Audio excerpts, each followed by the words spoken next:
கண்டிப்பா. அப்படித்தானே நம்ம காலங்காலமா வந்து பார்த்துக்கிட்டே வரோம். அப்படி ஆனா 10 பொருத்தம் மட்டும் போதுமா? அப்படி ஒரு கேள்வி இருக்கு. நமக்கு வெறும் அந்த 10 பொருத்தம் மட்டும் பார்த்தா போதுமா? அப்படிங்கிறது. நான் என்ன சொல்லுவேன்னா, அந்த 10 பொருத்தமும் பார்த்துக்குங்க.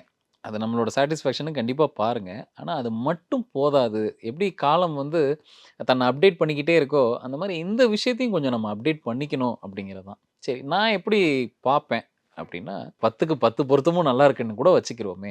அது முடிச்சதுக்கு அப்புறம் அடுத்த கண்டிஷனுக்கு நான் என்ன வருவேன்னா, நான் சில செட் ஆஃப் கோல்டன் ரூல்ஸ் வச்சிருக்கேன். நான் அத ஃப்ரேம் பண்ணி வச்சிருக்கேன். அதெல்லாம் பொருந்துச்சுனா தான் அந்த பொருத்தத்துக்கு அடுத்த கட்டத்துக்கு போவேன். ஒரு உதாரணம் சொல்லணும் அப்புட்ன்னா, ஒரு பெண்ணோட ஜாதகத்தில சந்திரன் எந்த ராசியில நிக்கிதோ, அதுக்கு 6, 8, 12ல அந்த பையனோட அந்த மாப்பிள்ளை பையனோட ராசி வந்து வரக்கூடாது. அப்படி வந்துருச்சுனாலே, நானே அந்த பேரன்ட்ஸ்க்கே முன்கூட்டியே நான் சொல்லிருவேன். அந்த ஜாதகத்த நீங்க என்ன யோகமான ஜாதகம் இருந்தாலும் அது வேண்டாம். உங்க பெண்ணுக்கு அது சரியா வராது. மேபி அது வேற யாருக்கு வேணா சரியா வரலாம், அந்த யோகமான ஜாதகம். உங்க பெண்ணுக்கு அது சரியா வராது. அது கொஞ்சம் அவாய்ட் பண்ணிடுங்கன்ருவேன். அது வந்துச்சுன்னா, நீங்க என்ன தலைகீழ புரட்டி போட்டு இந்த 10 பொருத்தம், நீங்க என்ன பார்த்தாலும் எதுவும் வேலை செய்ய விடாது அந்த இடத்துல. ஸோ இது முதல் பாயிண்ட்டு.